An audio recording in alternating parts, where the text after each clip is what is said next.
कार्तिक महात्म 10वां अध्याय। इतनी कथा सुनने के पश्चात महाराज पृथु ने देवऋषि से विनती की, हे महामुने, आपने कार्तिक मास में विष्णु भगवान की पूजा का महात्म सुनाया। इस मास में यदि अन्य किसी देवता का पूजन या व्रत हो तो वे भी कहिए।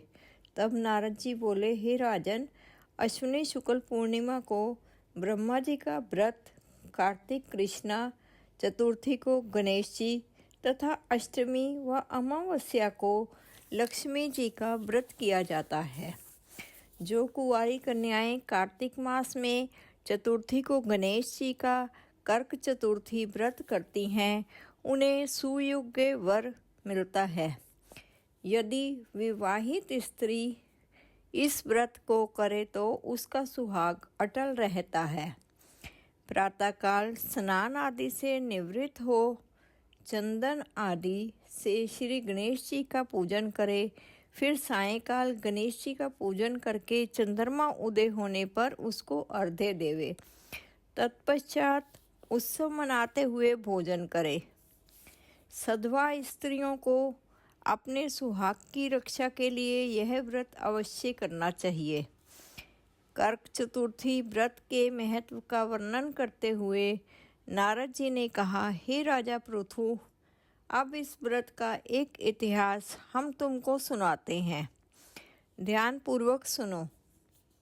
भद्रावती नगरी में सुधर्मा नाम का एक राजा था। उसके रविवत, सुशर्मा, जय शर्मा और सुशोभन नाम के 4 पुत्र तथा वीरमती नामक एक कन्या थी। सुधर्मा ने अपनी कन्या का विवाह देवव्रत के साथ किया था। वे दोनों प्रेम पूर्वक रहने लगे। एक दिन अचानक घर पर सर्प द्वारा काटे जाने से देवव्रत की मृत्यु हो गई। यह देख वीरमती जोर जोर से रोने चिल्लाने लगी। आवाज़ सुनकर उसके माता पिता, चारों भाई तथा पूर्ववासी भी वहां आ गए और देवव्रत को मरा हुआ देखकर समस्त नगर दुख के सागर में डूब गया। उसी समय दुखों को दूर करने वाले महर्षि पुलस्त्य मुनि अचानक वहां आ पहुँचे। राजा ने हाथ जोड़कर विनयपूर्वक उनसे पूछा, हे महात्मन, किस पाप के कारण मेरी यह कन्या विधवा हुई है?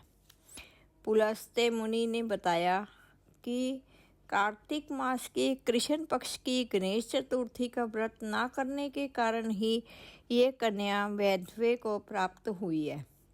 फिर पुलस्त्य जी ने कहा, एक समय दैत्यों के नाश का उपाय खोजने के लिए ब्रह्मा, विष्णु, महेश तथा इंद्र आदि सब देवता एकत्रित हुए। उस समय ब्रह्मा जी ने कहा कि गणेश चतुर्थी का व्रत संपूर्ण विपत्तियों का नाश करने वाला है। तब सब देवताओं ने कार्तिक कृष्णा चतुर्थी को व्रत किया, जिससे दैत्यों पर विजय प्राप्त हुई। विजय होने के बाद समस्त देवताओं ने गणेश जी से कहा कि वर मांगो। तब गणेश जी ने कहा कि जो स्त्री कार्तिक कृष्ण चतुर्थी का व्रत करे उसका पति चिरजीवी तथा जो ना करे वह विधवा हो। अतः समस्त स्त्रियों को यह व्रत अवश्य करना चाहिए। हे राजन, तुम्हारी कन्या ने इस व्रत को नहीं किया था, इसी कारण यह विधवा हुई है। यदि अब भी यह व्रत करे तो उसका मृत पति जीवित हो सकता है।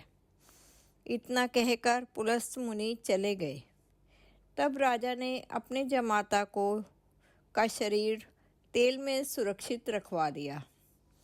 इसके बाद जब कार्तिक मास आया तो उसकी कन्या ने विधिवत व्रत करके उद्यापन में ब्राह्मणों को दान दक्षिणा देकर उन्हें संतुष्ट किया, जिसके प्रभाव से उसका मृतक पति पुनर्जीवित हो गया।